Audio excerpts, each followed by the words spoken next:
Ассалому алейкум дӯстони азиз, обуначиёни канали ошхонаи тоҷикӣ.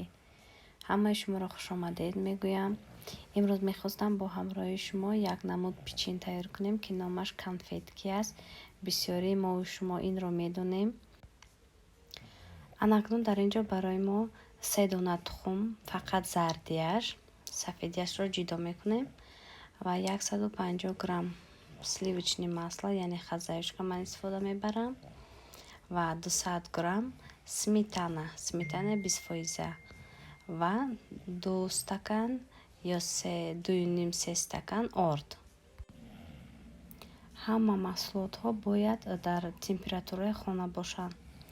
Анакнун мо хамирро якҷоя кардем. Хамир мулоимак аст ва онро ба золачаҳо тақсим мекунем.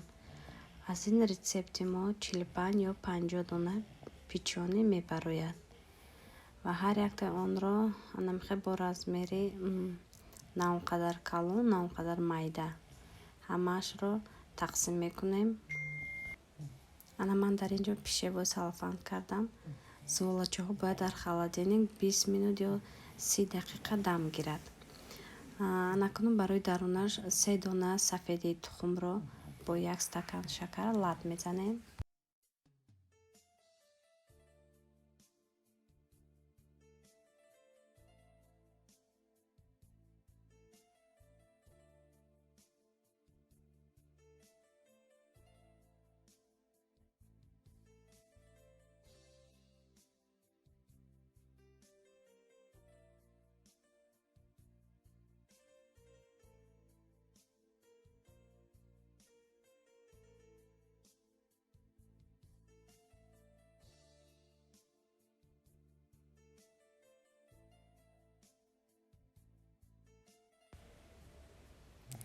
Ана бо ҳамин тарз мепечонем.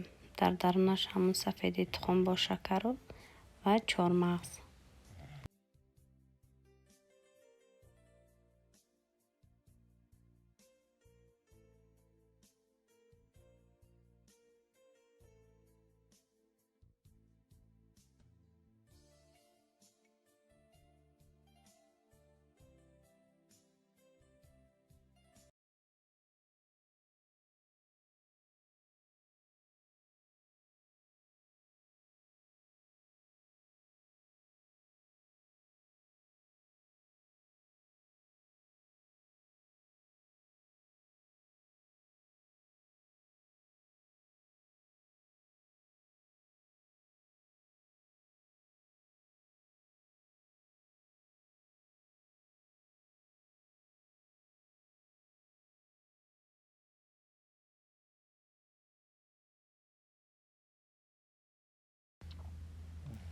Дар ин ҷо ман аллакай духовкаро гирон кардам.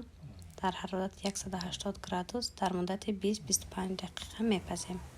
Дар болояш ман шоколад кардам, шоколадро об кардам. Шумо метавонед сугушони молоко ё варёнка истифода баред ва майдаи чормағз истифода бурдам. Фикр мекунам майдаи чормағз ҳам намудашро хушк мекунад, ҳам хеле болаззат мешавад. ҳатман шумо низ бо ҳамин рецепт омода кунед.